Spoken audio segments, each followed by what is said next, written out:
शीतल करे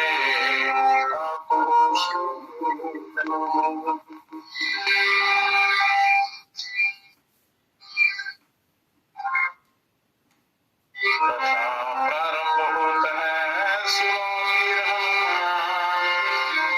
राम लक्ष्मण जानकी सदा करे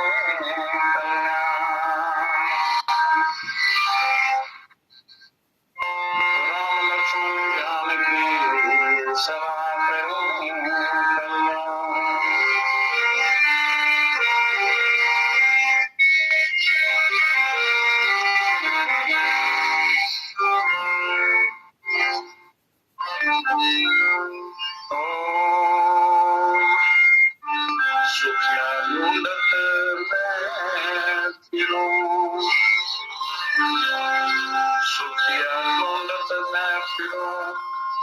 तो सुखिया मिले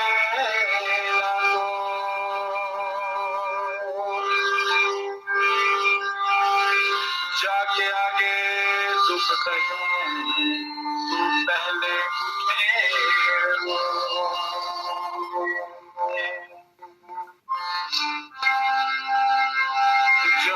जाके आगे दुख कहूँ पहले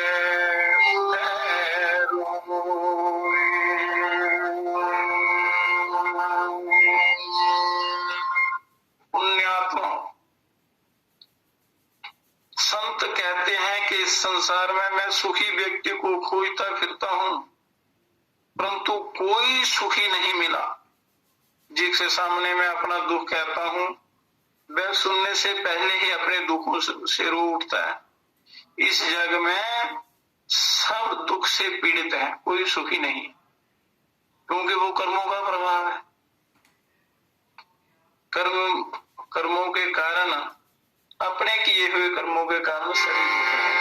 हम कहते हैं जा दिन ते जीव जन्मिया, जा दिन ते जीव जन्मिया कब होना पाया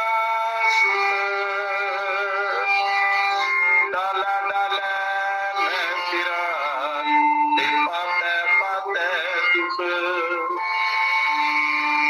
डाला डाला मैं फिरा पाते पाते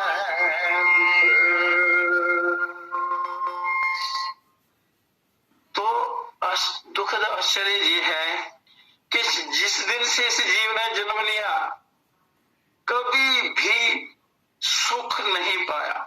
संसार रूपी वृक्ष की डाल डाल और पात पात पर मैं फिरा, यहाँ सब और दुख ही दुख है। अर्थात किसी न किसी कारण से त्रिविध तापों से सब फंसे दुखी दिखाई पड़ते हैं। त्रिविध ताप क्या है? आदि भौतिक, आदि दैविक और आध्यात्मिक। ये तीन प्रकार के तापों से संतप्त रहता है जीव, क्योंकि भजन नहीं करता और ईश्वर का चिंतन नहीं करता, सत्कर्म नहीं करता। इसलिए इन तीनों तापों से छूटने के लिए सत्संग बहुत जरूरी है। कहते हैं जागे आगे एक तो उसो कहवे एक बीस, एक एक ते दाजिया कहाँ ते कहूंगी।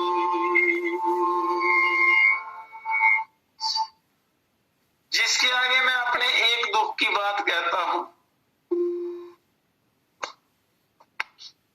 तो वह मुझे अपने 21 दुख कहने लगता है, 21 दुख सुनाने लगता है। विचार कीजिए कि एक एक दुख से तो सब जल रहे हैं, तब मैं उसके 20 दुखों से कैसे बाहर निकालूं? तो कैसे बाहर अपने आप को निकालूं? तो कहने का तात्पर्य यह भावार्थ है कि विवेकी वैराग्यवान संत महापुरुषों के अच्छे उपदेशों पर, सदुपदेशों पर चलने से जिज्ञासु जनों के सर्व दुखों का अंत संभव है। क्योंकि मनुष्य तीनों तापों से दुखी है, संतप्त है, चाहे वो अधिदैविक हो या भौतिक दुख हो। संसार से जो दुख पैदा होते हैं या आध्यात्मिक दुख हो, मानसिक दुख हो, तो हर जीव किसी ना किसी दुख से संतप्त है। तीनों तापों में ये दुखी हो रहे हैं, जल रहे हैं। तो उसका उपाय है कि संत महापुरुषों के जो सदुपदेश हैं उन पर चलना, वैराग्य और अभ्यास को बढ़ाना, तभी आप कल्याण को प्राप्त हो सकते हैं। इसलिए कभी भी सत्संग नहीं छोड़ना है। ये सबसे सरल सीधा उपाय है अपने इन दुखों से छूटने का। क्योंकि संसार में हर पल हर समय मनुष्य किसी न किसी दुख से संतप्त रहता है और उन दुखों की ही चर्चा करता रहता है, उनके उपाय ढूंढता रहता है, पर वो उपाय नहीं करता जिससे इसके सारे ताप दूर हों, संताप दूर हों। तो वो है महापुरुषों का संग, शास्त्रों का स्वाध्याय और उसके लिए अपने आत्म कल्याण के लिए पुरुषार्थ करना है। कहते हैं विश्वा खेल जो खेड़ी आते, विश्वा बोरा छाड़, फल लागे अंगार से दुनिया के गलहार।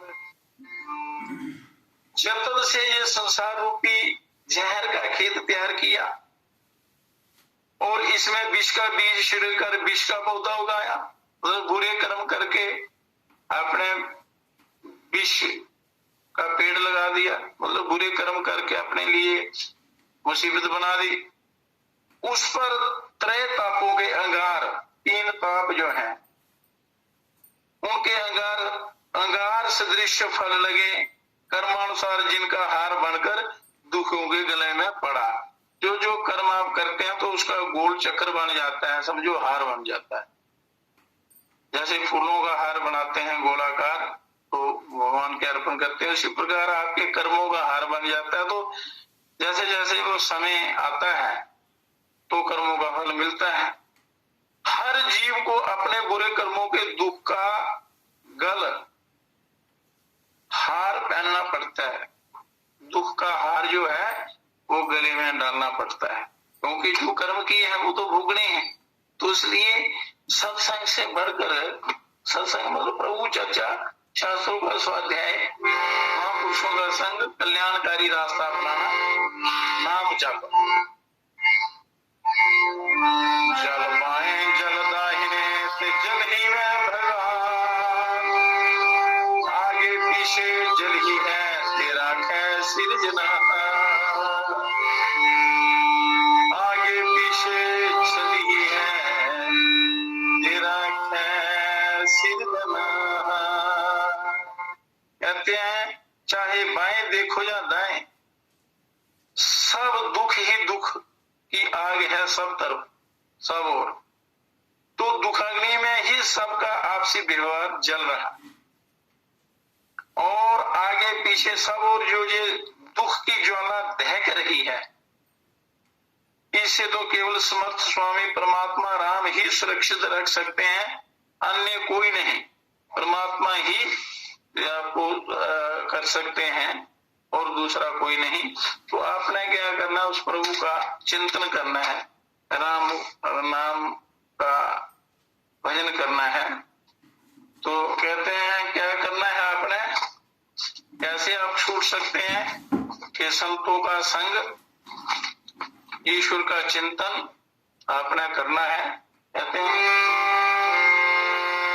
नाम नाम नाम जपो नाम राम का, नाम राम का, काम काम काम तजो काम धाम का, नाम नाम नाम जपो नाम राम का, नाम राम का, काम काम काम तजो काम धाम का। बिना हरि के नाम कभी सुख न पाएगा, कभी सुख न पाएगा, कभी सुख न पाएगा, कभी सुख न पाएगा। बिना हरि के नाम कभी सुख न पाएगा, मर कर के अंत काल में तू नरक जाएगा, मर कर के लुढ़क जाएगा, मिलेगा बार बार तुझे तन गुलाम का, तुझे तन गुलाम का। ओए नाम नाम नाम जपो नाम राम का, नाम नाम नाम जपो नाम राम का, नाम राम का। काम काम काम तो जो काम काम का।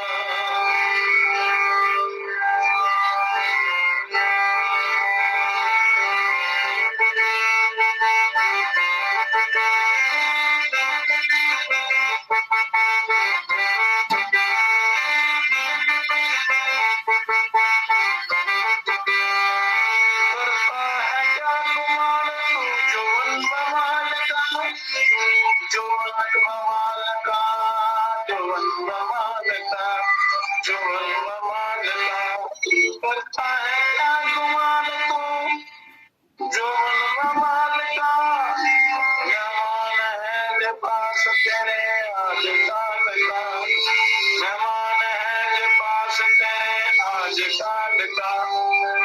पुतला बिखर जाएगा तेरा ये हाड मांस का, हाड मांस का।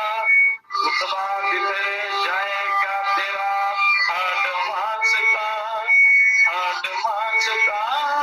काम काम काम करो काम काम का, नाम नाम नाम जपो नाम राम का, नाम राम का।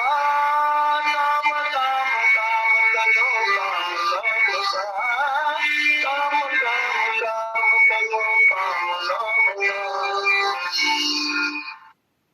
तब जग योगदान कर्म है बड़े सही, कर्म है बड़े सही, कर्म है बड़े सही, कर्म है बड़े सही। तब यज्ञ योगदान कर्म है बड़े सही, कलयुग में नाम के समान दूसरा नहीं, कलयुग में नाम के समान दूसरा नहीं। मिलता है जतन से बिना बिना ही दाम का, मिलता है जतन से बिना बिना ही दाम का। काम काम काम जो काम राम का, नाम नाम नाम जपो नाम राम का, नाम राम का। काम काम काम जो काम राम का, काम नाम का। बिना प्रयत्न के ही केवल ईश्वर इनके नाम के चिंतन से ही परम कल्याण हो जाता है। तप यज्ञ योगदान कर्म तो बहुत बड़े हैं, परंतु कलयुग में नाम का चिंतन जो है वो बहुत जल्दी कल्याण करने वाला होता है। मिलता है जतन से बिना बिना ही दाम का, इसमें कोई मूल्य नहीं लगता। केवल मन में श्रद्धा लगन और जिज्ञासा, आत्म कल्याण की भावना चाहिए, प्रेम चाहिए प्रभु के प्रति।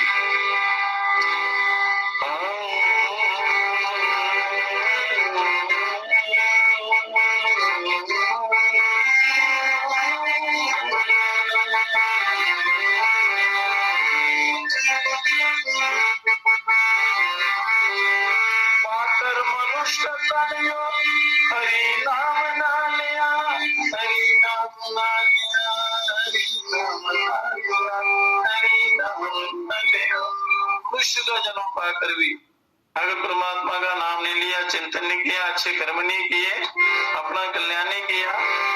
पाकर मनुष्य तनियो हरि नाम ना लिया, चिंतामणि को मूढ़ कांच से बदल दिया, चिंतामणि को मूढ़ कांच से बदल दिया। ब्रह्मानंद भजन के बिना जीना न काम का, ब्रह्मानंद भजन के बिना जीना न काम का। काम काम काम करो काम काम का, नाम नाम नाम जपो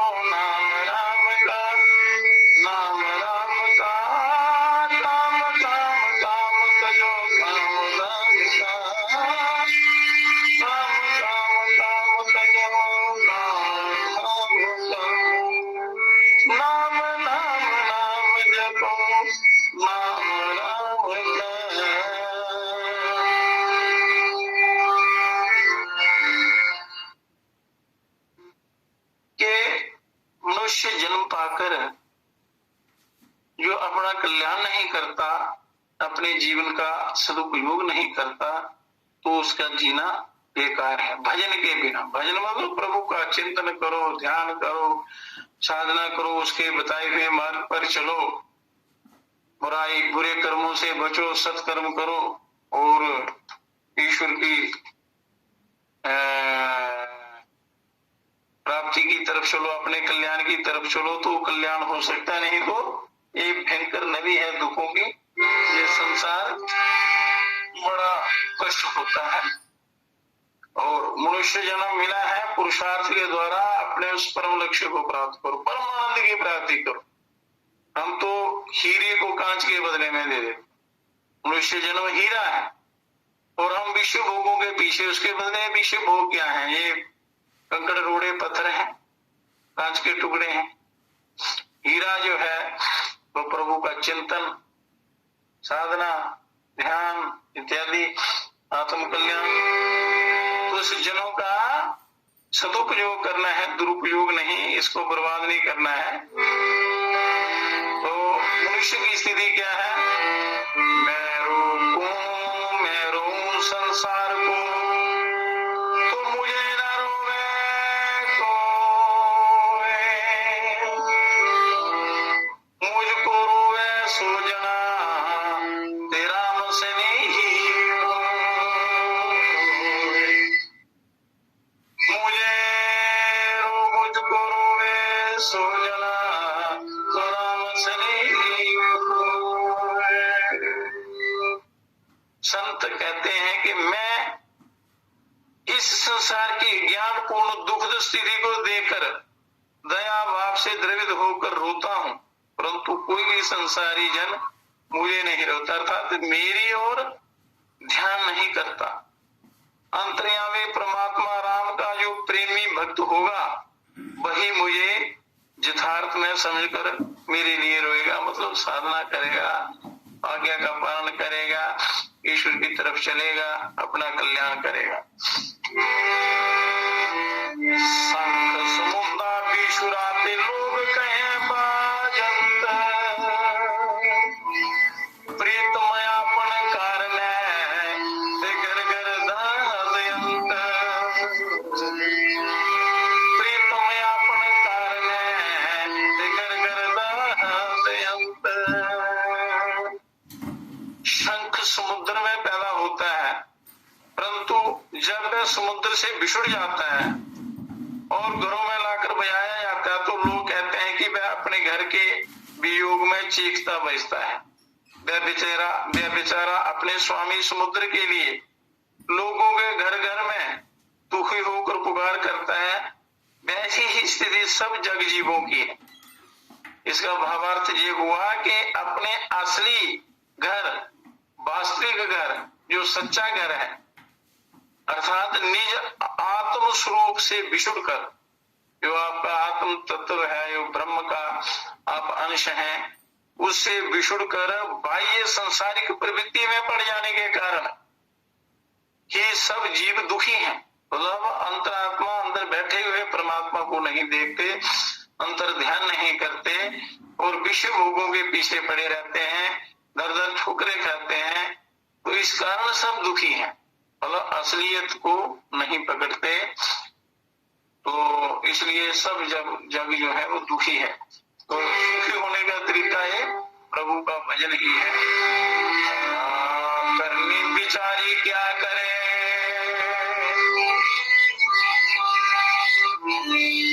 करनी बिचारी क्या करे, हरि नहीं होए सहाय, जिहि जिहि डाली पगलरो, सो सो नमी नमी जाए, जिहि जिहि डाली पगलरो, तो सो सो नमी नमी जाए। तो कई बार बहुत कोशिश करने पर भी मेहनत का यथार्थ फल नहीं मिल पाता। तो ऐसी दुखद स्थिति में जब तक परमात्मा राम सहायक नहीं होते, तब तक बेचारी करनी भी क्या करे, अर्थात वह विवश है, फलीभूत नहीं होती। संसार रूपी वृक्ष को कि जिस जिस कर्म शाखा पर पांव धरता हूं झुक जाती है, सब निष्फल हो जाती है। क्योंकि संसार है ही नाशवान, तो संसार की तरफ चलेंगे तो फिर दुखी होंगे, दुख के सागर में डूब जाएंगे। अब कहते हैं करनी विचारी है सात दीप नौ खंड में, तीन लोक ब्रह्मांड, कहे कबीर सबको लगे देह दरे का दंड। सात दीप नौ खंड और तीन लोक ब्रह्मांड में देह दान करने का दंड भाव भोग करने का सबको अपने अपने कर्म अनुसार भोगना ही पड़ता है। जैसा कर्म करेंगे तो इसलिए कर्म सोच समझ कर करना चाहिए। अच्छा कर्म करना, अच्छी सोच रखना। अगर बुरा सोचेंगे तो वो भी आपका कर्म बन जाएगा, भोगना पड़ेगा। और यदि प्रत्यक्ष रूप से करते हैं बुरे कर्म वो तो भी भोगने ही पड़ते हैं। करोड़ों कल्प भी बीत जाए तब भी भोगे बिना कर्म नहीं होते, समाप्त नहीं होते। इसलिए मनुष्य को बड़ा सोच समझ कर कर्म करना है, अच्छे कर्म करने हैं। तो उस प्रभु के दरबार में सारे लोगों का हिसाब किताब होता है।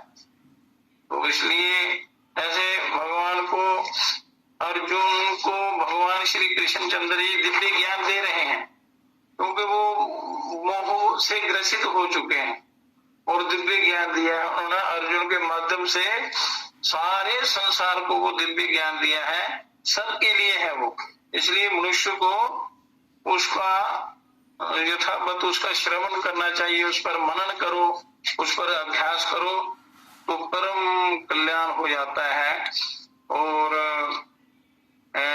गुरुओं के सानिध्य में जाकर भगवान कहते हैं कि हे अर्जुन, गुरुओं की शरण में जाकर वहां से दिव्य ज्ञान प्राप्त करना चाहिए, शास्त्रों का स्वाध्याय करना चाहिए और अपने कल्याण का यत्न करना चाहिए। तो बार बार उनको समझा रहे हैं, क्योंकि अर्जुन मोहग्रस्त हो गए हैं।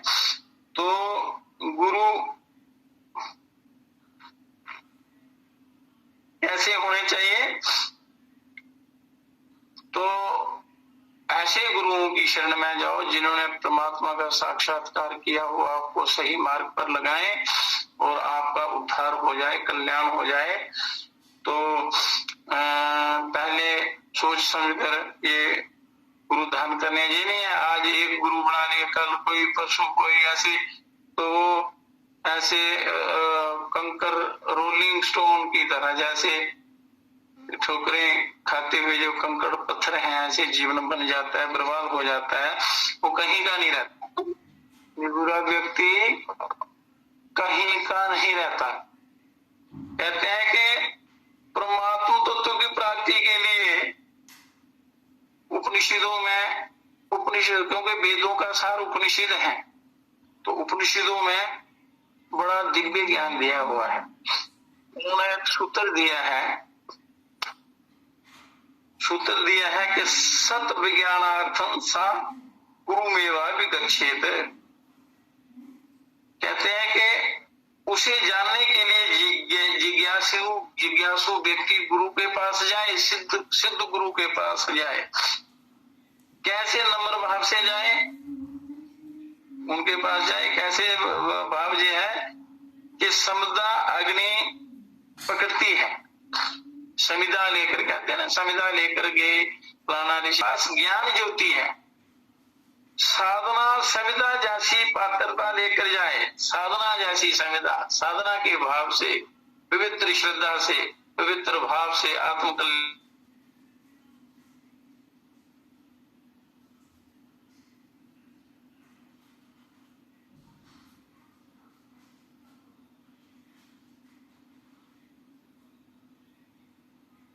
हो और ब्रह्मनिष्ठ हो, अर्थात आचरण से ब्रह्मनिष्ठ हो, सिद्ध योगी हो, ब्रह्मनिष्ठ हो, चरित्रवान हो, ज्ञानी हो। जिसने ईश्वर का साक्षात्कार किया हो, तो ब्रह्म अनुशासन के विवेक की भी परीक्षा लेते हैं। संत तुकाराम जी को लगन लगी, उन्हें प्रभु कृपा से सदगुरु मिले। तो सदगुरु मिलना बड़ा मुश्किल होता है, अगर मिलते हैं तो फिर उनसे वो ज्ञान की प्राप्ति। तो मंत्र दीक्षा दी, सदगुरु मिले, उन्होंने मंत्र दीक्षा दी। तो तुकाराम जी ने कहा कि हे गुरुवर, दक्षिणा क्या दूं? गुरु मंत्र दीक्षा तो दे दी, पर आप दक्षिणा क्या दूं प्रभु?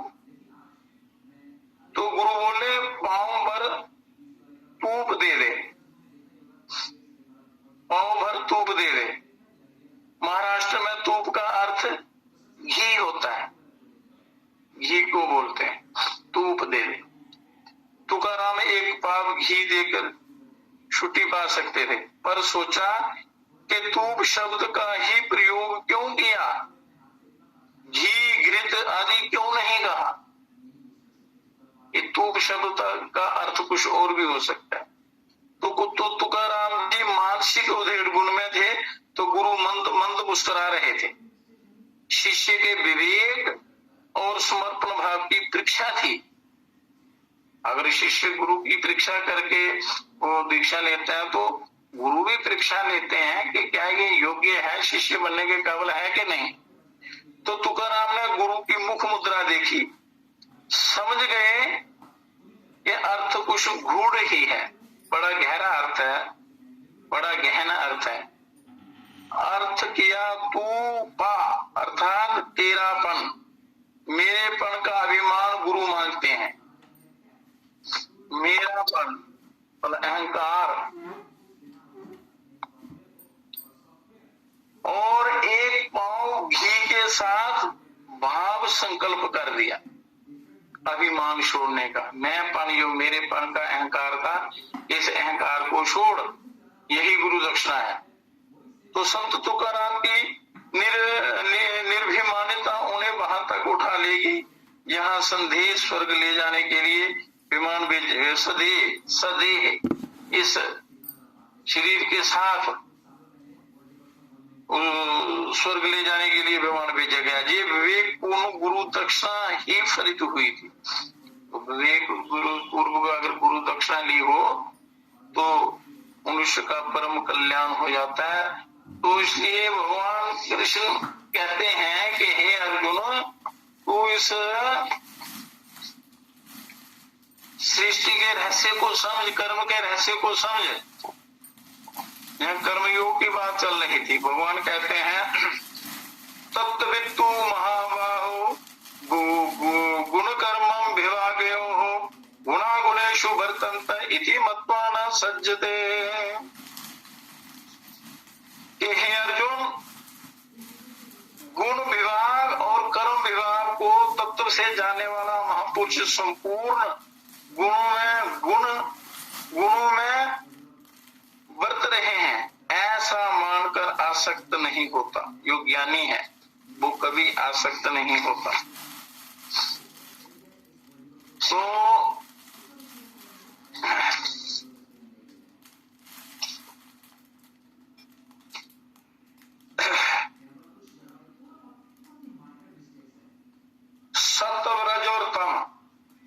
सतो रजोर तमो, ये तीनों गुण प्रकृति जन्य है।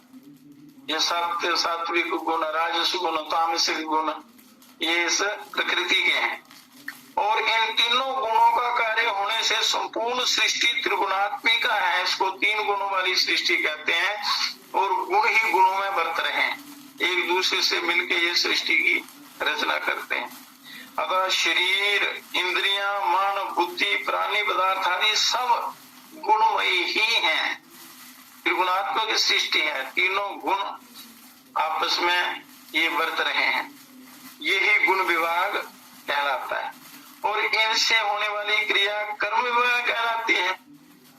गुण कर्म विभाग, और गुणों में जो क्रिया होती है वो कर्म कहलाती है। तो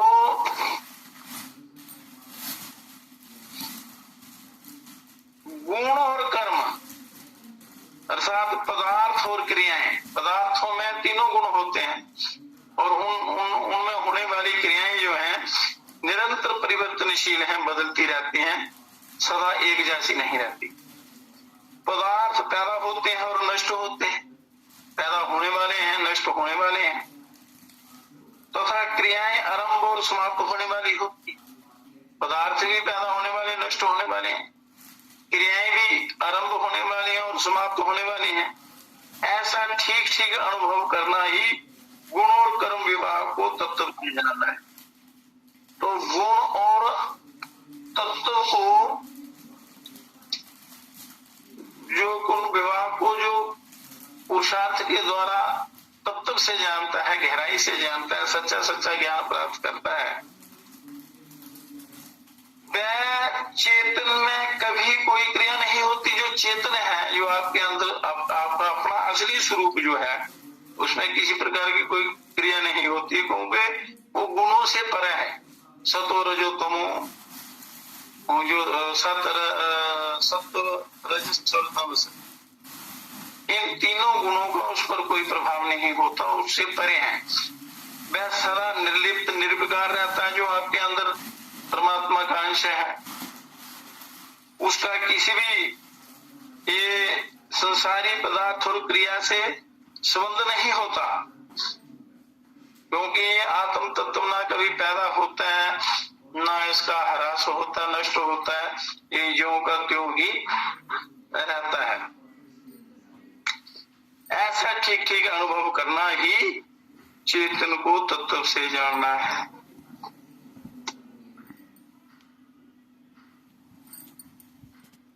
विभाग से अपना संबंध मान लेता है, जैसे गुण विभाग सत्व रजो तमो गुणों में गुणों को महत्व देता है, जहाँ अपने कर्मों में लिप्त हो जाता है, विषय भोगों में लिप्त हो जाता है, उनको महिमा देता है, तब वह बंध जाता है। शास्त्रीय दृष्टि तो इस संबंध का मुख्य कारण अज्ञान है। शास्त्रीय दृष्टि से ये मुख्य कारण, बंधन का मुख्य कारण अज्ञान है, पर साधक की दृष्टि से राग ही मुख्य कारण है।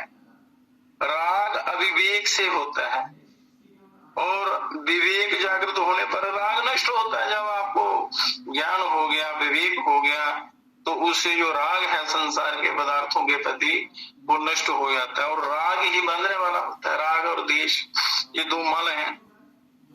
ये विवेक मनुष्य में विशेष रूप से है। आवश्यकता केवल इस विवेक को महत्व देकर जागृत करने की, इसलिए गुरुओं के पास जाते हैं, वो इसकी महिमा बताकर उसको जागृत करने का काम करते हैं। फिर साधना तो आपने करनी है, अभ्यास आप लोगों ने करना है। अतः साधक को विशेष रूप से राग को ही मिटाना चाहिए। जो साधना करने वाला है, कर्म के द्वारा जो राग है उसको मिटाना चाहिए। तो तत्व को जानने की इच्छा रखने वाला साधक भी अगर गुण और कर्म से अपना कोई संबंध नहीं मानता, तो वह भी गुण विभाग और कर्म विभाग को तत्व से जान लेता है। जिज्ञासा, सच्ची जिज्ञासा हो, श्रद्धा हो, तो वो जान लेता है। चाहे गुण विभाग और कर्म विभाग को तत्व से जाने, चाहे स्वयं को तत्व से जाने, दोनों का परिणाम एक ही होगा। तो इसलिए उस अपने स्वरूप को किसी भी तरीके से जाने, अपने आप को अपने जानना है, अपने असली स्वरूप को जानना है, तब कल्याण होता है। ये भगवान कृष्ण विस्तार से अर्जुन को ये दिव्य ज्ञान दे रहे हैं। युद्ध में, युद्ध जैसी स्थिति भी अपने कल्याण के लिए उसका यदि आप सदुपयोग करें, हर स्थिति का, अच्छी या बुरी, अनुकूल प्रतिकूल परिस्थिति का अपने सदुपयोग करना है। सुख और दुख में कभी सुखी और दुखी नहीं होना, सम रहना, साम्यावस्था ग्रहण करनी चाहिए। तो गुण कर्म विभाग को तत्व से जानने का उपाय, ये सतो रजो तमो जो गुण है और उनमें जो क्रियाएं होती हैं, उनको जानने का उपाय बताते हैं। शरीर में रहते हुए भी चेतन तत्व स्वरूप है सर्वदा अक्रिय और निर्लिप्त रहता है। खाली शरीर में प्रतिक्रियाएं होती हैं, बचपन, जवानी, बुढ़ापा आता है, ये बदलता रहता है, परंतु आपका अपना जो स्वरूप है वो कभी नहीं बदलता। प्रकृति का कार्य, शरीर, इंद्रियां, मन, बुद्धि आदि ये प्रकृति के हैं, ये कहा जाता है। और जब ये शरीर आदि मैं नहीं है, तब ये मैं होने वाली क्रिया मेरी कैसे हुई? तो अपने स्वरूप में ये क्रियाएं या पदार्थ नहीं है, तो आपका जो स्वरूप है जो इनसे परे है। तात्पर्य यह है कि शरीर, इंद्रियां, मन, बुद्धि आदि सब प्रकृति के कार्य हैं और स्वयं इनसे सर्वदा निर्लिप्त है, अलग है। इस बात को आपने समझना है। जब इसका ज्ञान हो जाएगा, इसके लिए लोग ध्यान, साधना, जाप, तप, उपाय करते हैं, समाधि लगाते हैं, या कर्म योग से या ज्ञान योग से या भक्ति योग से, किसी भी योग कोई पद्धति अपनाकर उसी चीज को आपने मतलब संसार से संबंध विच्छेद करना है, क्योंकि संसारिक पदार्थ अपने हैं नहीं और उस परमात्मा के अपने अंशी शरीरी से तो नित्य संबंध है उस ब्रह्म का, इसका संसार से नहीं है। संसार से जो माना हुआ संबंध है, मान्यता दी है, तो मान्यता पक्की हो जाती है। तो उसी कारण मनुष्य जन्मता मरता रहता है। जब ज्ञान हो जाता है कि मैं जो हूँ, मैं इससे अलग हूँ, सर्वदा भिन्न हूँ, ये शरीर आदि, शरीर, मन, इंद्रियां आदि मेरे नहीं है, मेरा अपना स्वरूप अलग है, तो जब ये तत्व से इनका ज्ञान हो जाता है तो सारा संशय मिट जाता है और स्वरूप बोध हो जाता है, स्वरूप का अपने का, तो मनुष्य जीते जी मुक्त हो जाता है। तो शरीर, मन, इंद्रियां, बुद्धि आदि सब प्रकृति के हैं और स्वयं इनसे सर्वदा निर्लिप्त है, परे है। अतः इनमें होने वाली क्रियाओं का कर्ता स्वयं कैसे हो सकता है? मनुष्य को अपना आप जो आत्म तत्व है वो करता नहीं। इस प्रकार अपने को पदार्थ और क्रियाओं से अलग अनुभव करने वाला बंधन में नहीं पड़ता। सब अवस्थाओं में मैं कुछ नहीं करता हूं, नैव किंचित करोमिति, कि मैं कुछ नहीं करता हूं, ऐसा अनुभव करना ही अपने को क्रियाओं से अलग जानना अर्थात अनुभव करना है। तो देखना, सुनना, खाना पीना आदि सब क्रियाएं और देखने सुनने आदि के विषय, खाने पीने की सामग्री आदि सब पदार्थ हैं। इन क्रियाओं और पदार्थों को हम इंद्रियों से जानते हैं, आंख, कान, मुंह, जीवा आदि से जानते हैं। इंद्रियों को मन से, मन को बुद्धि से और बुद्धि को माने हुए अहम से जानते हैं। ये अहम भी एक सामान्य प्रकाश से प्रकाशित होता है, चेतन के प्रकाश से प्रकाशित होता है। वह सामान्य प्रकाश ही सबका ज्ञाता, सबका प्रकाश, सबका आधार है, उसको अपने जानना है। तो अहम से परे जो अहंकार है, उससे परे अपने स्वरूप को कैसे जाने? अपना जो आपका असली स्वरूप है उसको कैसे पहचानना है, कैसे जानना है? गाढ़ निद्रा में यद्यपि बुद्धि अविद्या में लीन हो जाती है, गाढ़ निद्रा में कोई पता नहीं रहता, फिर भी मनुष्य जागने पर कहता है कि मैं सुख से सोया। इस प्रकार जानने के बाद मैं हूं का अनुभव सबको होता है।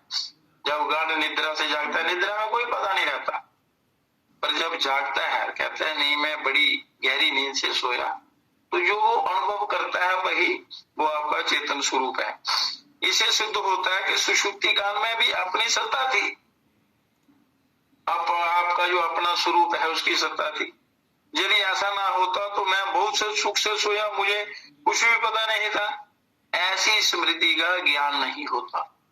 इसलिए गाढ़ निद्रा सुषुप्त अवस्था में भी, निद्रा अवस्था में भी वही वो आपका अपना स्वरूप जो है वो काम करता है। स्मृति अनुभवजन्य होती है। अतएव सबको हर अवस्था में अपनी सत्ता का अखंड अनुभव होता है, पर उसको सही ढंग से जानता नहीं। किसी भी अवस्था में अपने अभाव का मैं नहीं हूं इसका अनुभव नहीं होता। जिन्होंने माने हुए अहम, मतलब मैंपन, अहम कहते हैं मैंपन को, से भी संबंध विच्छेद करके अपने स्वरूप, अपना स्वरूप क्या है मतलब जो सदा रहता है, जो आपकी सत्ता है का बोध कर लिया है, वह तत्वविद कहलाते हैं। वो तत्व को जानने वाले तत्वज्ञ कहलाते हैं। तो अपरिवर्तनशील परमात्मा, उस आत्म तत्व का कभी परिवर्तन नहीं होता। अपरिवर्तनशील परमात्म तत्व के साथ हमारा सदा सिद्ध नित्य संबंध है, सदा से पक्का संबंध है। वो कभी उसका वियोग नहीं होता। परिवर्तनशील प्रकृति के साथ हमारा संबंध वस्तुतः है नहीं, केवल माना हुआ है। संसार के साथ संबंध जो है वो सच्चा नहीं है। सच्चा तो उस ईश्वर के साथ सदा से है, उसका कभी वियोग नहीं होता, वो नित्य योग है। और संसार के साथ हमारा संबंध माना हुआ है। तो प्रकृति से माने हुए संबंध को यदि विचार के द्वारा मिटाते हैं तो उसे ज्ञान योग कहते हैं। और यदि वही संबंध पर हितार्थ कर्म करते हुए मिटाते हैं तो उसे कर्म योग कहते हैं। और प्रकृति से संबंध विच्छेद होने पर ही योग होता है। परमात्मा से नित्य योग संबंध का अनुभव, नित्य संबंध का अनुभव होता है, मतलब योग होता है। अंतःकरण निर्मल होने पर योग होता है। तो केवल आसन करना योग नहीं है। योग की ये परिभाषा है कि जो परमात्मा के साथ नित्य संबंध है वो कभी टूटता नहीं है, परंतु संसार को महत्व देने से वो अज्ञान के कारण वो ढक गया है। तो और अज्ञानता पर शाम जन्मते मरते रहते हैं, दुख भोगते रहते हैं। तो केवल ज्ञान और कर्म ही होता है, अन्यथा अगर कोई सही ढंग से नहीं जाना जाता। अतः प्रकृति से संबंध विच्छेद पूर्वक परमात्मा से अपने नित्य संबंध को पहचानने वाला ही तत्वविद है, तत्व को जानने वाला है, तत्वज्ञ है, वही ईश्वर का साक्षात्कार करता है। आप कहते हैं गुणागुणिष्ठ वर्तन्ते, आपका संबंध तो परमात्मा से है, जीवात्मा का जो आपके अंदर चेतन तत्व है, और शरीर का संबंध प्रकृति से है, और गुण ही गुणों में बरत रहे हैं। कहते हैं जो प्रकृति जन्य, ये जो आपको दिखाई देता है सारी रचना, सारा ब्रह्मांड प्रकृति, इन गुणों से उत्पन्न होने के कारण शरीर, इंद्रियां, मन, बुद्धि आदि भी गुण ही कहलाते हैं, और इन्हीं से संपूर्ण कर्म होते हैं। तो अज्ञान के कारण, अविवेक के कारण अज्ञानी पुरुष गुणों के साथ अपना संबंध मानकर इनमें होने वाली क्रियाओं का कर्ता अपने को मान लेता है, परंतु स्वयं कौन? सामान्य प्रकाश चेतन तत्व विभाग के अंदर है, उसमें अपनी स्वतः सिद्ध स्थिति का अनुभव होने पर मैं करता हूं ऐसा भाव आ ही नहीं सकता। अगर उसमें स्थिति हो जाए तो वो संसार के साथ संबंध विच्छेद करने पर ही होता है। मन में अपने उससे विचार करना है, विचार के द्वारा ही ये हो सकता है। विचार करेंगे, फिर उसके अनुसार कर्म करेंगे, तो आपको अपने असली तत्व का अनुभव हो जाएगा। तो जैसे रेलगाड़ी का इंजन चलता है, उसमें क्रिया होती है, परंतु खींचने की शक्ति इंजन और चालक के मिलने से आती है। जो चलाता है और इंजन और ड्राइवर जो उसका चालक होता है, उसके मिलने से आती है। दोनों जब मिलते हैं तभी वो चलता है, नहीं तो ड्राइवर उसको इंजन को स्टार्ट ना करे, उसको वो कमांड ना दे, तो वो कैसे चलेगा। तो वास्तव में खींचने की शक्ति तो इंजन की है, खींचने की शक्ति इंजन की है, पर चालक के द्वारा संचालन करने पर ही वह गंतव्य स्थान पर पहुंच पाता है। वो उसको दिशा निर्देश देता है। कारण ये वो कंट्रोल करता है। कारण ये है कि इंजन में इंद्रियां मन बुद्धि नहीं है, इसलिए उसे इंद्रियां मन बुद्धि वाले चालक मनुष्य की जरूरत पड़ती है। परंतु मनुष्य के पास शरीर रूप इंजन भी है और संचालन के लिए इंद्रियां मन बुद्धि भी। ये तो मनुष्य के पास इंजन भी है, चालक भी है, सब कुछ है मनुष्य को दिया हुआ। तो शरीर इंद्रियां मन बुद्धि ये चारों एक सामान्य प्रकाश से सत्ता स्फूर्ति पाकर ही कार्य करने में समर्थ होते हैं। जैसे जितने भी उपकरण हैं जो बिजली के द्वारा संचालित होते हैं, तो ये विद्युत बिजली जो है वे अकेली कुछ नहीं कर सकती। हाँ, ये इनके सहयोग से प्रकाश भी देती है, ठंडा गर्म सब कुछ देती है, हर क्रिया इनसे होती है। अनेक अलग अलग यंत्र होते हैं। तो मनुष्य के शरीर के अंदर तो सब कुछ है, वो इंजन भी है, चालक भी है, विद्युत भी है, प्रकाश भी है, सब कुछ है। केवल उसको जानने पहचानने की जरूरत है। तो सामान्य प्रकाश का प्रतिबिंब बुद्धि में आता है, बुद्धि के ज्ञान को मन ग्रहण करता है, बुद्धि के ज्ञान को मन ग्रहण करता है,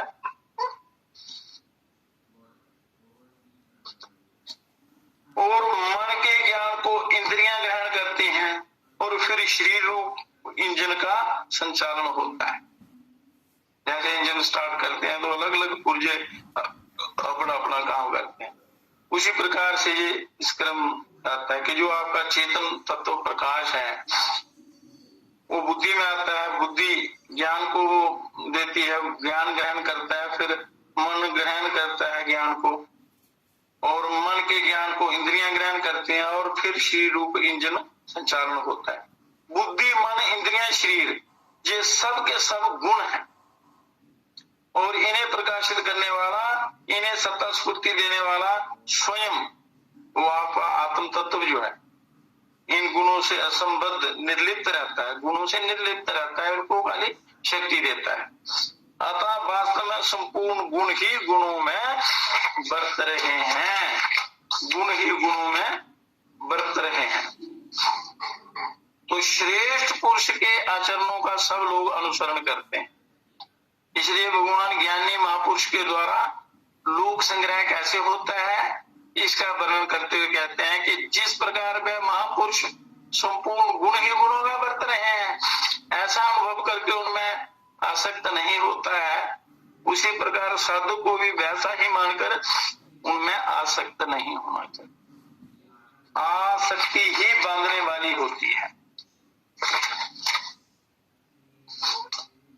तो इसलिए अपने स्वरूप को अच्छी प्रकार जानकर समझकर अपना कल्याण करना चाहिए।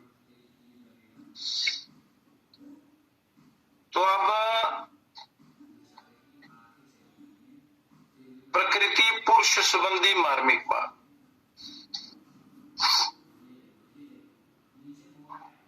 आकर्षण सदा सजातीयता में होता है। जैसे कानों का शब्द में, त्वचा का स्पर्श में, नेत्रों का रूप में, जीवा का रस में, नासिका का गंध में आकर्षण होता है। इस प्रकार पांचों इंद्रियों का अपने अपने विषयों में ही आकर्षण होता है। तो एक इंद्रिय का दूसरी इंद्रिय के विषय में कभी आकर्षण नहीं। आंखों का रूप में होता है तो कानों का रूप को पता नहीं चलता, वो सुनने का काम करते हैं। तो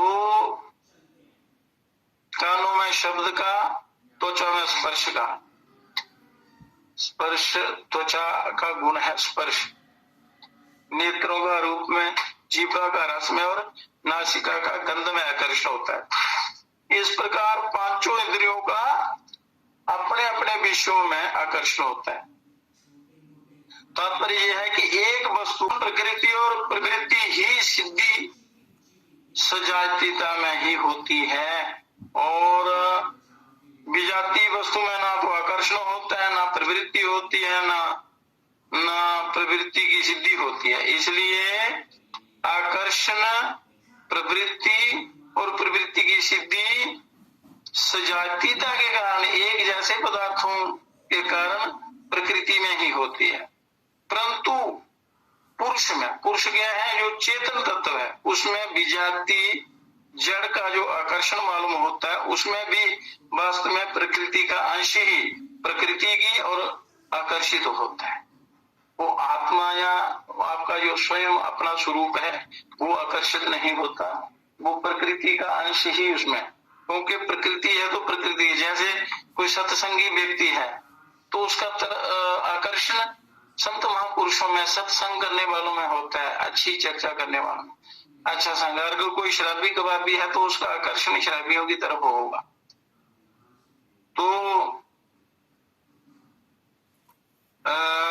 इस प्रकार करने और भोगने की क्रिया प्रकृति में होती है, चेतन पुरुष में नहीं होती।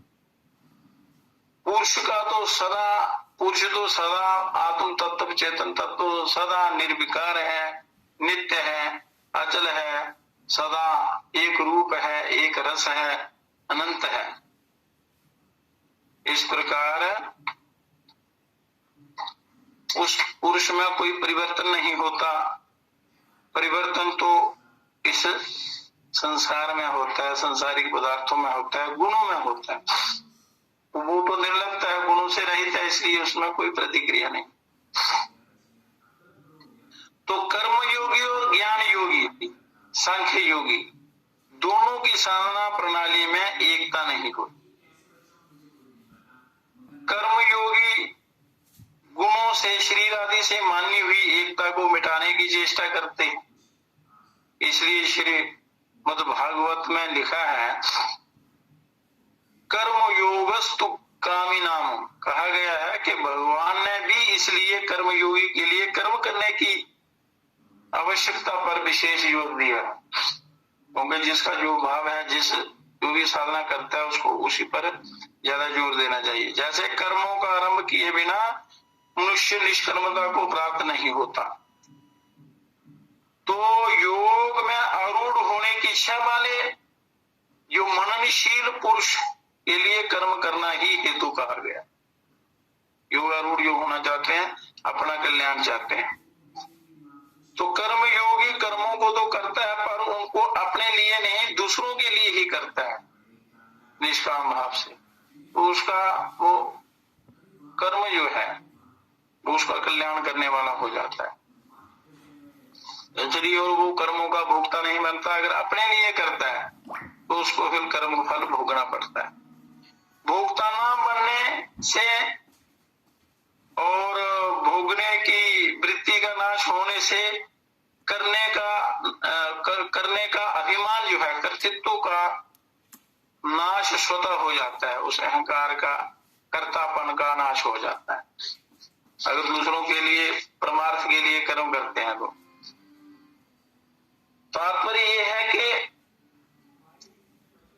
करने वाले में जो कर्तापन है वह फल के लिए होता है। फल का उद्देश्य न रहने पर कर्तृत्व नहीं रहता, उसको वो अभिमान अहंकार नहीं रहता, उसकी इच्छा नहीं रहती। इसलिए वास्तव में कर्मयोगी भी कर्ता नहीं बनता है। भाव है विचार, मतलब विचारों के द्वारा ही आपका उद्धार होना है कि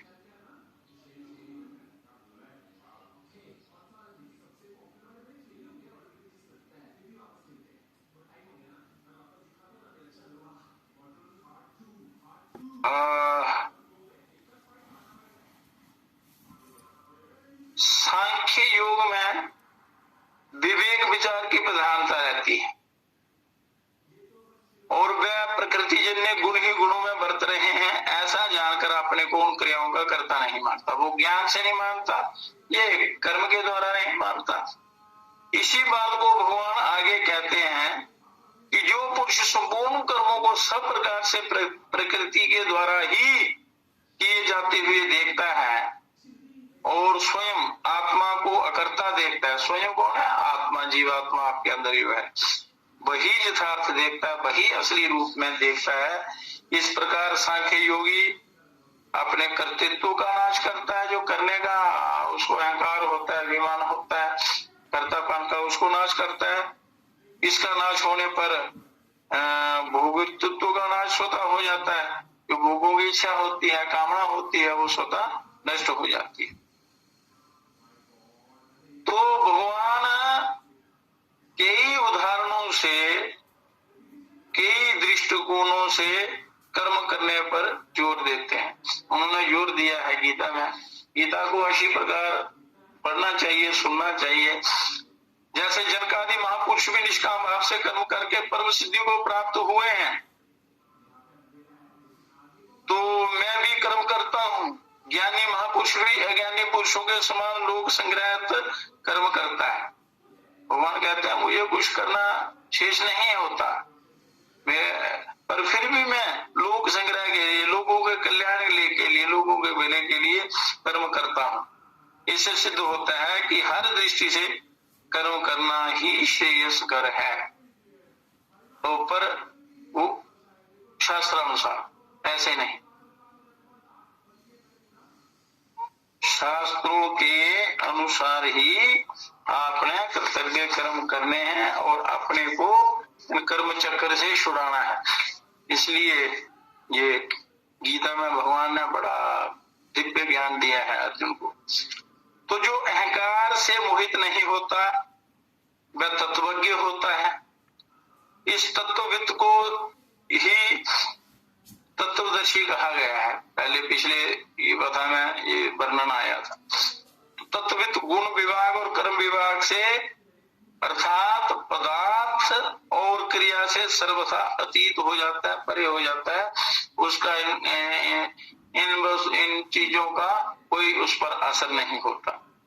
जब तक मनुष्य का या साधक का संबंध संसार के साथ रहेगा, तब तक वह तत्व का ज्ञाता नहीं हो सकता। कारण यह है कि संसार के साथ संबंध रखते हुए कोई संसार को जान नहीं सकता, और संसार से सर्वदा अलग होने पर ही संसार को जान सकते हैं, और ये नियम है। इसी तरह परमात्मा से अलग होने पर कोई परमात्मा को जान नहीं सकता। परमात्मा से एक होकर ही परमात्मा को जान सकते हैं, ये नियम है। संसार को जानना हो तो संसार से अलग होके, परमात्मा का जानना हो तो परमात्मा में एक होकर अनुभव के द्वारा ये जान सकते हैं। ये नियम है पक्का। तो कारण ये है कि वास्तव में संसार से अलग है और परमात्मा से एक है। संसार से अलग होना पड़ता है, परमात्मा से एक होना पड़ता है, तब हम जान सकते हैं हमको। तो शरीर की संसार के साथ एकता है, और हमारी मतलब स्वयं की आत्मा की परमात्मा के साथ एकता है। तो इसलिए वो नित्य संबंध है परमात्मा के साथ। और ये संसार के साथ संबंध माना हुआ संबंध है। जब तक वो नहीं छूटेगा तब तक वो परमात्मा के साथ जो एकता है सदा वो प्रत्यक्ष उसका अनुभव नहीं होता। वो तो संबंध है, उसका उपयोग कभी नहीं होता। पर संसार को महत्व देने के कारण वो ढक जाता है वो ज्ञान। इसलिए परमात्मा ने कई युक्तियां बताई हैं अपना कल्याण करने की। तो अब आगे कहते हैं, प्रकृति गुण समूढ़ा सजमते गुण कर्मसु तान कृत संविदो मदान कृष्ण भिन्न विचारियेत। भगवान कहते हैं कि हे अर्जुन, प्रकृति जन्य गुणों से अत्यंत मोहित हुए अज्ञानी मनुष्य गुणों और कर्मों में आसक्त रहते हैं। और बंधन का कारण क्या है? आसक्ति। गुण और कर्म में उलझ जाते हैं। उन पूर्णतया ना समझने वाले मंद बुद्धि अज्ञानियों को पूर्णतया जानने वाला ज्ञानी पुरुष विचलित ना करे। ज्ञानी पुरुष को चाहिए कि उनको सही मार्ग में लगाए उनको विचलित नहीं करे।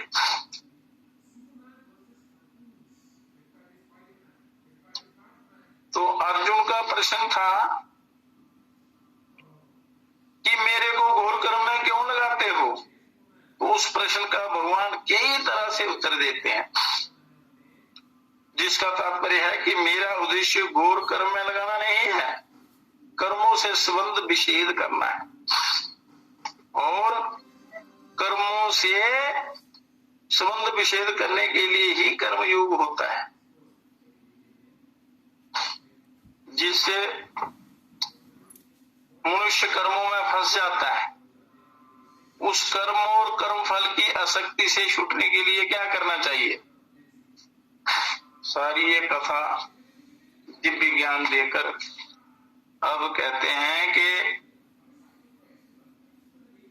जिन कर्मों के द्वारा जो करने से जिससे मनुष्य कर्मों में फंस जाता है, उस कर्म और कर्म फल की आसक्ति, जो आसक्ति है आपके अंदर, उससे छूटने के लिए क्या करना चाहिए? इसको भगवान कहते हैं कि मयि सर्वाणि कर्माणि संन्यस्याध्यात्म चेतसा निराशीर निर्ममो भूत्वा युध्यस्व विगतज्वरः। कि तू विवेकवती बुद्धि के द्वारा संपूर्ण कर्तव्य कर्मों को मेरे अर्पण कर दे, कामना रहित, ममता रहित और संताप रहित होकर युद्ध रूप कर्तव्य कर्म को कर। ये भगवान ने उसको उपाय बताया। पर मोह में आसक्त होने के कारण, मोहग्रस्त हो गए थे, होने के कारण वो सही बात नहीं समझ पा रहे थे अर्जुन।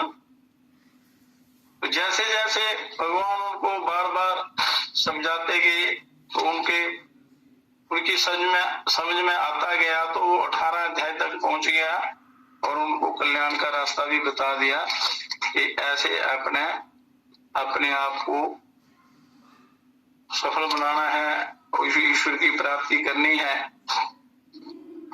तो बड़ा ये गीता में बड़ा दिव्य ज्ञान है। तो इसके सदा मनुष्य को सदा इनका जो है स्वाध्याय करना चाहिए, श्रवण करना चाहिए, मनन करना चाहिए, चिंतन करना चाहिए।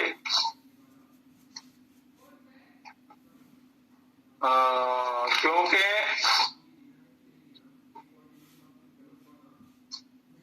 कर्म को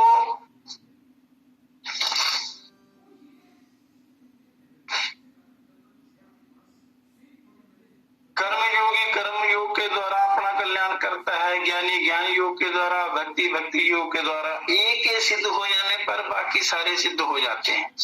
एक सधे सब सधे, सब सधे सब जाए।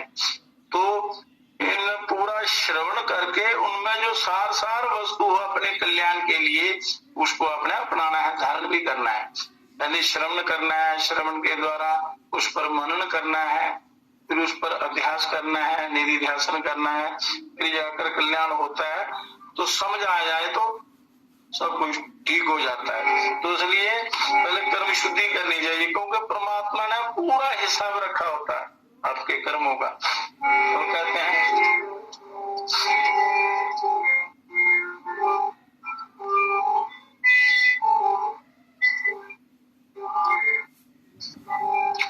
मेरे राम के दरबार में सब लोगों का खाता, जितना जिसके भाग्य में होता उतना ही मिल पाता। मेरे राम के दरबार में सब लोगों का खाता। मतलब ये संसारिक पदार्थों की बात है, जो धन है या ऐश्वर्य है या संसार के जो पदार्थ मिलते हैं उनके लिए। पर जो आत्म कल्याण है, जैसे यहाँ चर्चा हुई कि आप संसार से संबंध विच्छेद करके या कर्मयोग के द्वारा, ज्ञान योग के द्वारा अपना कर सकते हैं। तो वो पुरुषार्थ जो है वो कल्याण करने में आप स्वतंत्र है। नया कर्म करके अपना अपना अपना आत्मोद्धार आत्म कल्याण आप कर सकते हैं।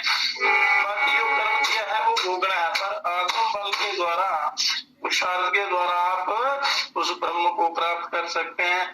बाकी सारे कर्म गौण हो जाते हैं, शुद्ध हो जाते हैं साधना के द्वारा, पुरुषार्थ के द्वारा, फिर वो भोगने में पता नहीं चलता। जो संसार में रहते पते हैं वो जब कर्म फल भोगते हैं तो बड़ा दुख पूर्वक भोगते हैं। तो दुखी होकर रो रो कर बड़ा संताप सहन कर करके वो भोगते हैं। पर ज्ञानी लोग जो है वो ज्ञान से या कर्म योग से उनको उनका पता ही नहीं चलता। कर्मों का भोगता जरूर है पर वो उनका पता नहीं चलता, वो अपने आप क्षीण हो जाते हैं, चले जाते हैं। दुखी नहीं होता जीवा, वो परमात्मा से उसका संबंध हो जाता है। मेरे राम के दरबार में सब लोगों का खाता, मेरे गुरु के दरबार में सब लोगों का खाता। इस खाते में जो कोई अपनी पूंजी जमा कराता, इस खाते में जो कोई अपनी पूंजी जमा कराता। पूंजी क्या है, कौन सी पूंजी? इस खाते में जो कोई अपनी पूंजी जमा कराता, मानस तन की जही कमाई जन्म जन्म तक खाता, जन्म जन्म तक खाता। मनुष्य से जो बने देवता ऊंचे पद को पाता, मेरे नाम के दरबार में सब लोगों का खाता, मेरे नाम के दरबार में सब लोगों का खाता, मेरी मैया के दरबार में सब लोगों का खाता। कौन सी पूंजी जमा करानी है आपने? पूंजी सेवा और भजन की जमा करा के रखना। ये जो आप सत्संग कर रहे हैं, जो भी पल आप इसमें प्रभु चिंतन में, भजन में, सत्संग में, अच्छी चर्चा में लगा रहे हैं, यही समय आपका काम, आपके काम आएगा। यही असली पूंजी है, सेवा और भजन जो भी आप करते हैं। पूंजी सेवा और भजन की जमा करा के रखना, यही तेरे सब काम आएगा। राम नाम का जपना, राम नाम उस ब्रह्म का, परमात्मा का नाम राम भी है, राम है। तो उस प्रभु का चिंतन, यह जो शास्त्रों में जैसे बताया है, उस परिपूर्ण ब्रह्म परमात्मा का चिंतन भजन करना, यही तेरे सब काम आएगा। राम नाम का जपना, सच्चा रिश्ता एक जही है, जही पिता जही माता, मेरे राम के दरबार में सब लोगों का खाता, मेरे गुरुओं के दरबार में सब लोगों का खाता, भोलेनाथ के दरबार में सब लोगों का खाता, मुरली वाले के दरबार में सब लोगों का खाता। इन चरणों से जोड़ के देखो प्रेम प्यार का नाता। जितना प्रेम आप विश्व भोगों से करते हैं, संसारिक पदार्थों से करते हैं, यदि आप इन परमात्मा के चरणों में करें तो कल्याण हो जाए। इन चरणों से जोड़ के देखो प्रेम प्यार का नाता, मनुष्य की चरण धूल से भव सागर तर जाता। इन चरणों में अमृत सागर जो आता पी जाता, मेरे राम के दरबार में सब लोगों का खाता, मेरे गुरुओं के दरबार में सब लोगों का खाता। राम रहम का दाता है तो झोली अपनी भरता जा, राम रहम का दाता है तू झोली अपनी भरता जा। फल की इच्छा छोड़ दे बंदे, सेवा भक्ति करता जा, फल की इच्छा छोड़ दे बंदे, सेवा भक्ति करता जा। रोम रोम में राम है रमता, सबका भाग्य दिलाता, मेरे राम के दरबार में सब लोगों का खाता, के दरबार में सब होता।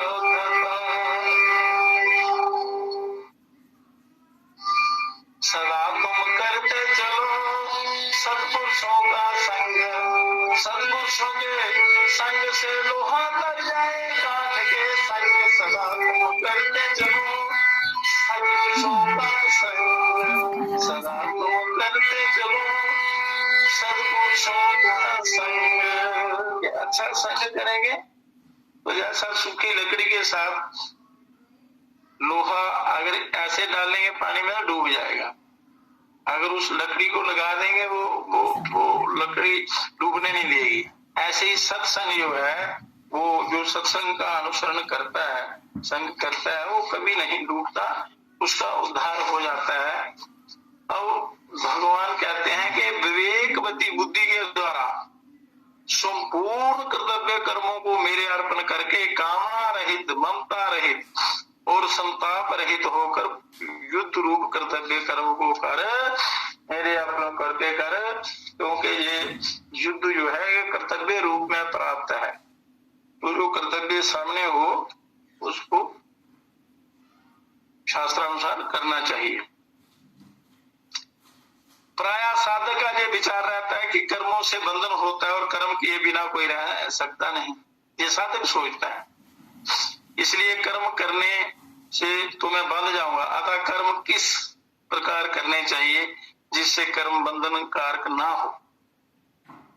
और भगवान कहते हैं कि जिस कर्म के फल की आसक्ति से मनुष्य फंसता है, उस आसक्ति से छूटने के लिए क्या करना चाहिए उसका उपाय बता रहे हैं। तो वही कर्म बंधन कारक ना होकर मुक्तिदायक हो जाए, वो कैसे करना चाहिए। तो इसके लिए भगवान अर्जुन से कहते हैं कि तू अध्यात्म चिंतन विवेक विचार युक्त अंतःकरण से संपूर्ण कर्तव्य कर्मों को मेरे अर्पण कर दे शास्त्रानुसार। अर्थात इनसे अपना कोई संबंध मत मान, मेरे पर छोड़ दे दो।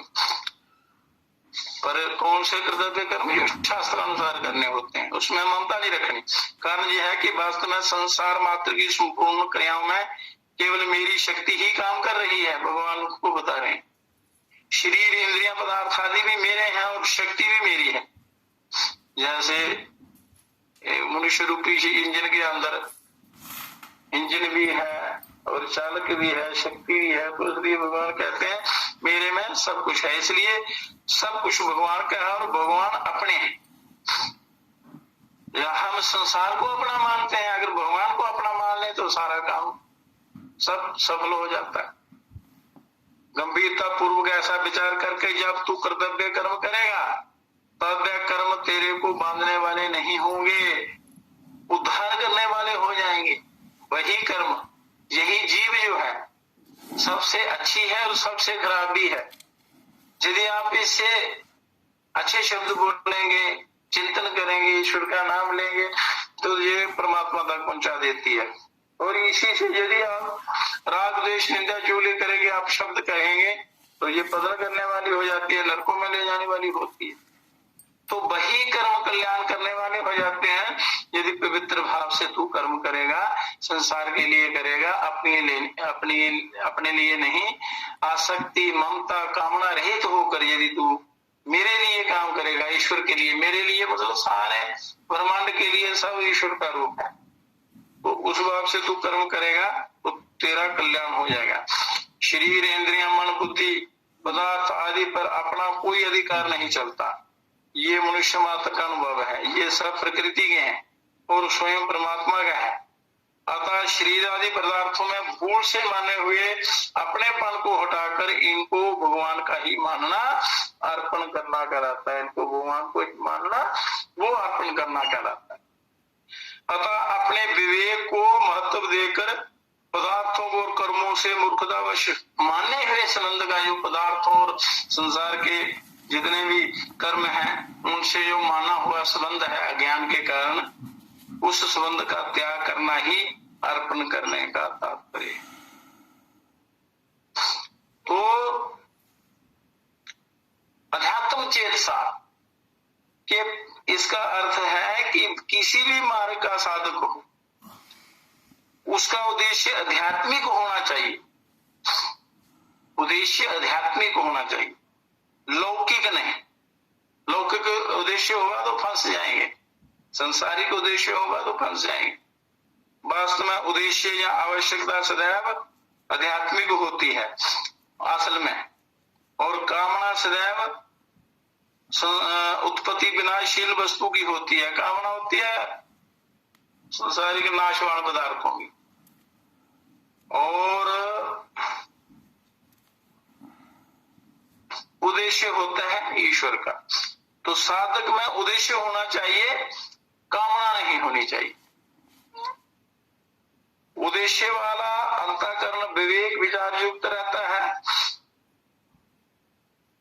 तो दार्शनिक अथवा वैज्ञानिक किसी भी दृष्टि से ये सिद्ध नहीं हो सकता कि शरीर आदि भौतिक पदार्थ अपने हैं। वास्तव में ये पदार्थ अपने और अपने लिए हैं ही नहीं, केवल दूसरों, केवल सदुपयोग करने के लिए मिले हुए हैं। सदुपयोग करना है, उसमें भी अपने ना होने के कारण ही इन पर किसी का आधिपत्य नहीं चलता, और ना ही ये सदा आपके पास रहते हैं। जो अपना है वो तो सदा नित्य निरंतर आपके पास रहता है। तो संसार मात्र परमात्मा का है, परंतु जीव भूल से परमात्मा की वस्तु को अपनी मान लेता है और इसलिए बंधन में पड़ जाता है। अतः विवेक विचार के द्वारा इस भूल को मिटाना है, और इस भूल को मिटाकर संपूर्ण पदार्थों और कर्मों को परमात्मा का स्वीकार कर लेना ही अध्यात्म चित्त के द्वारा उनका अर्पण हो परमात्मा। तो ये अर्पण हो गया। अर्पण करने का भी तरीका होता है, तो ये युक्ति बताई है। तात्पर्य ये है कि अविवेक से ही नाशवान और पैदा होने वाली और नाश होने वाली ये चीजें, शरीर मतलब संसार अपना दिखता है। यदि विवेक विचार पूर्वक देखा जाए तो शरीर या संसार अपना नहीं दिखेगा, विचार पूर्वक देखा जाए, और असलियत भी वही है। एक अविनाशी परमात्मा तत्व ही अपना दिखेगा, जो आपका अविनाशी तत्व है।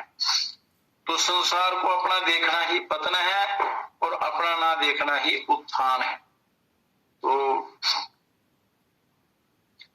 द्वयक्षरस्तु भवेन मृत्युत्रयक्षरं ब्रह्म शाश्वतम् ममेति च भवेत् मृत्युर्ना मामेति च शाश्वतम्।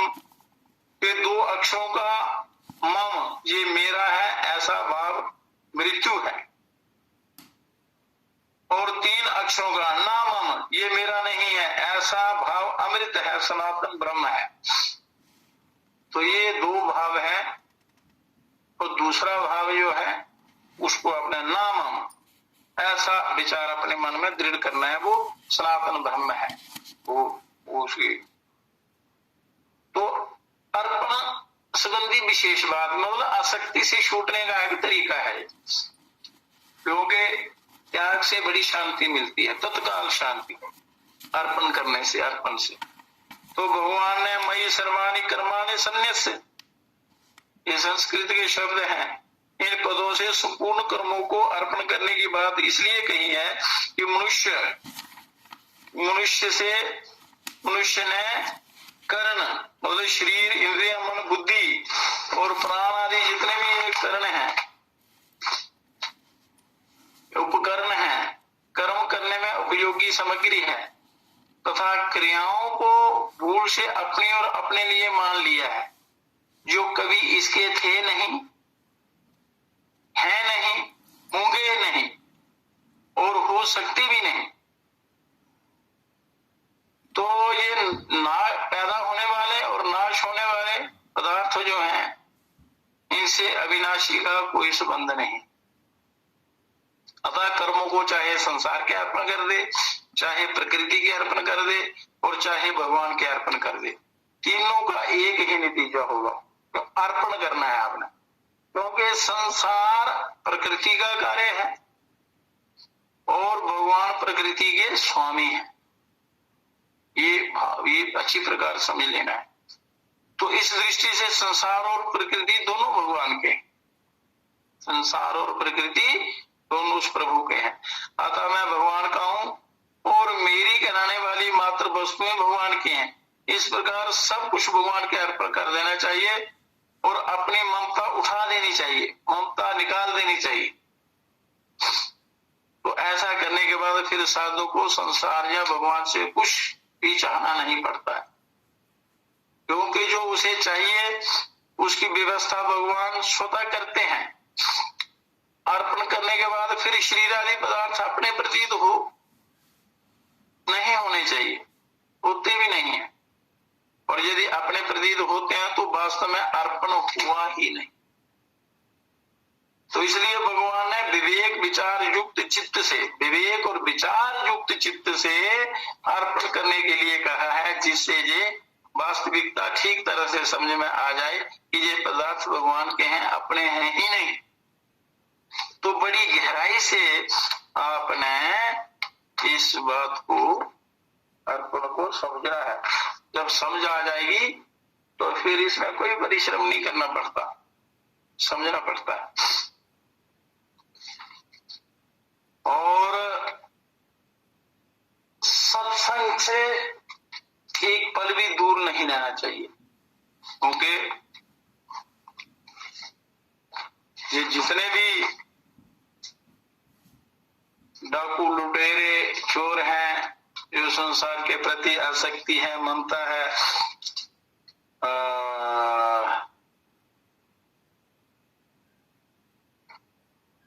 संसार से जो तदात्मता है, एकता है, एकीकरण है संसार के साथ, उसको छोड़ना वही बांधने वाला होता है। और ये जितने भी जरा भी सत्संग से, अच्छे वातावरण से, अच्छे वातावरण से या संग से हटे तो ये चोर आपके घर डेरा डाल देंगे, क्योंकि काम क्रोध लोभ मोह जो देखते रहते हैं कि कब मनुष्य संसार की तरफ चले तो मैं इन पर घेरा डालूं और अपना काम करूं, संसार में इसको बांध लूं। तो इसलिए धीरे धीरे आपने क्या करना है, जागृत रहना है, सत्संग को कभी नहीं छोड़ना है, गुरुओं के ज्ञान को कभी नहीं छोड़ना। जब भी हो वो अर्जन करते रहना है, नहीं तो क्या होता है, पल भर में ये अंदर प्रवेश कर दे। जैसे बानर सेना है, जरा दरवाजा खुला रखो, जहां जहां बानर सेना रहती है, जरा सा भी कोई थोड़ी ढील दी तुरंत अंदर घुसकर सारी बर्बादी कर देंगे। उसी प्रकार ये जो आपके अंदर काम क्रोध लोभ मोह है, ये डाका डालते हैं। कहते हैं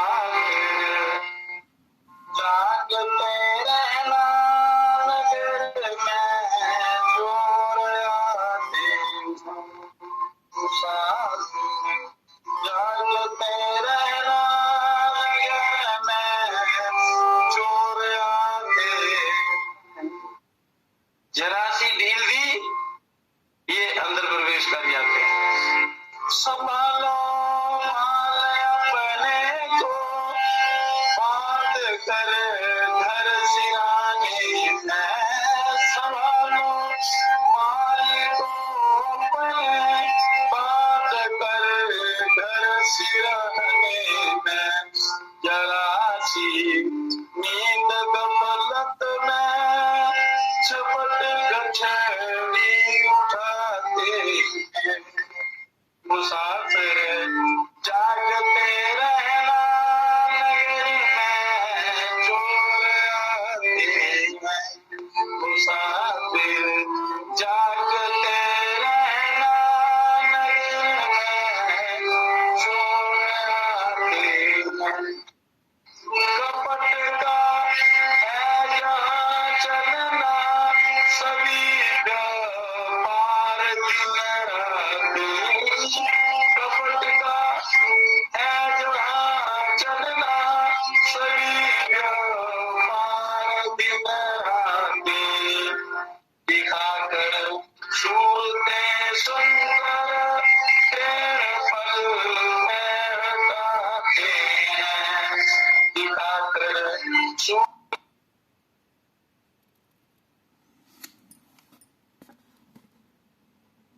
सिंगाय नमः। जे आज ग्रहण पर्व काल में इसको करें तो कई गुना फल मिलेगा, और फिर निरंतर इसका जाप करते रहेंगे तो सुख, संपत्ति, धन, यश, मान इत्यादि मिलता है, कल्याण में सहायक होता है।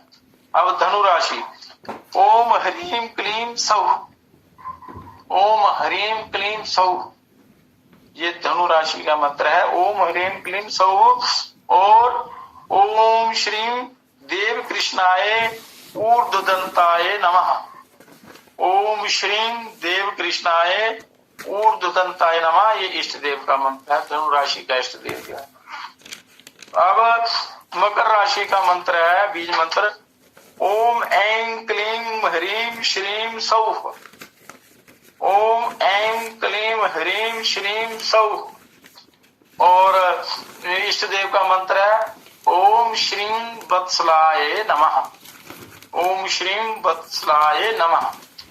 अब कुंभ राशि आती है। कुंभ राशि का बीज मंत्र है ओम ह्रीं ऐं क्लीं श्रीं। ओम ह्रीं ऐं क्लीं श्रीं। और उसका इष्ट देव का मंत्र है ओम श्री उपेंद्राय अच्युताय नमः। ओम श्री उपेंद्राय अच्युताय नमः, ये कुंभ राशि का है। और मीन राशि का है बीज मंत्र ओम ह्रीं क्लीं सौः। ओम ह्रीं क्लीं सौः। और उसका इष्ट देव का मंत्र है ओम क्लीं उद्धृताय उद्धारिणे नमः। ओम क्लीं उद्धृताय उद्धारिणे नमः। तो इस प्रकार ये राशियों के बीज और इष्ट देव मंत्र हैं। तो इनका जाप करने से नित्य प्रति 108 बार अगर जाप कर लें तो ये राशियां आपकी पूर्ण सहायता करेगी। सभी ग्रह दोष कंट्रोल में रहते हैं, काबू में रहते हैं, और समाज में इनका मान प्रतिष्ठा, ये भी विघ्न है, ये सारे दूर होते हैं।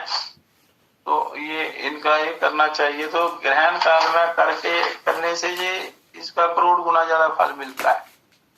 तो अगर एक माला करेंगे तो करोड़ बार जप करने का फल मिलेगा ग्रहण काल में। तो और प्रतिदिन करते रहेंगे तो आपके सारे ग्रह ठीक रहेंगे, कल्याण होगा, हर प्रकार की रिद्धि सिद्धि होगी।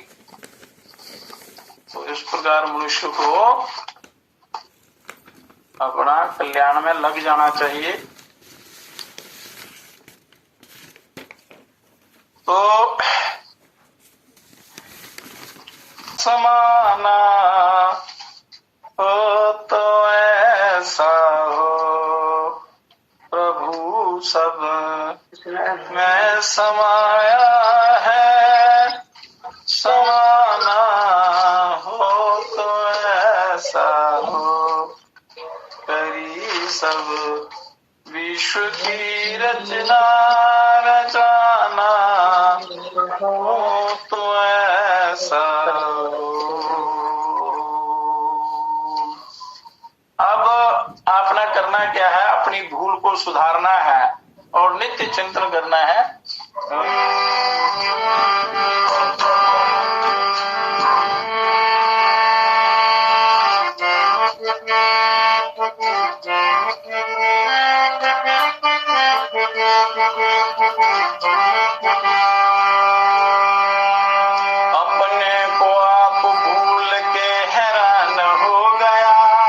संसार में माया रूपी माया की छाया में भटक चुका है और अपने स्वरूप को भूल गया है। अपने को आप भूल के, यो अपना स्वरूप है जिस पर एक चर्चा की है। अपने को आप भूल के हैरान हो गया, माया के जाल में फंसा वीरान हो गया।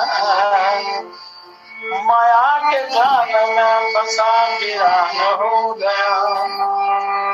जड़ देह में अपना स्वरूप मान मन लिया, दिन रात खान पान दिल दिया। दिन रात खान पान दिल दिया। पानी में मिलके दूध एक जान हो गया, एक जान हो गया। माया के जाल में फंसा वीरान हो गया। मिलके दूध एक जान हो गया। जैसे दूध में जल मिला लें फिर वो अलग नहीं होता और वो दूध की ताकत भी चली जाती है। इसे ऐसे ही मनुष्य संसार के में मिल चुका है और अपनी सत्ता को भूल चुका है, वो प्राप्त नहीं उसको कर सकता, वो उससे निकलता ही नहीं है। जब ज्ञान होगा तभी निकलेगा। अब कहते हैं विषयों को देख देख के लालच में आ रहा, दीपक में जो पतंग आएंगे समा रहा। विषयों को देख देख के लालच में आ रहा, दीपक में जो पतंग आएंगे समा रहा। बिना विचार के सदा नादान हो गया, नादान हो गया, माया के जाल में फंसा वीरान। कर पुण्य पाप स्वर्ग नरक भोगता फिरे, नरक भोगता फिरे, नरक भोगता फिरे, नरक भोगता फिरे। कर पुण्य पाप स्वर्ग नरक भोगता फिरे, तृष्णा की डोर से बना सदा जन्म धरे, तृष्णा की डोर से बना सदा जन्म धरे।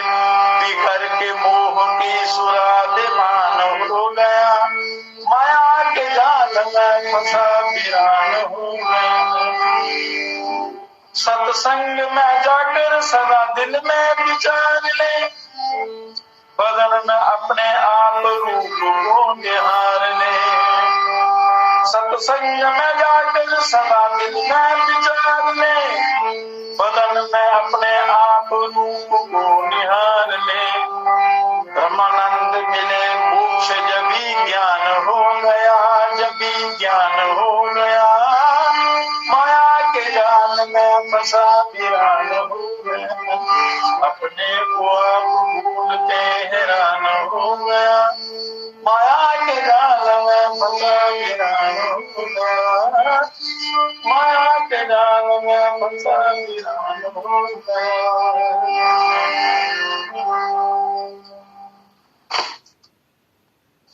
इसलिए अपने स्वरूप को जानने का प्रयत्न करना चाहिए। हम प्रार्थना करते हैं, हे परम पिता है विश्व पिता, हे राष्ट्र पिता है जगदाधार, हे करुणामय दीन दयालो, पूर्ण गुरु है अपरंपार। हे महेश अब शीघ्र कृपा कर, हमें दीजिए योग विचार। मानवता के प्रेरक बनकर नाथ करें सुखमय संसार। हे परम पिता है विश्व पिता, हे राष्ट्र पिता है जगदाधार, हे राष्ट्र पिता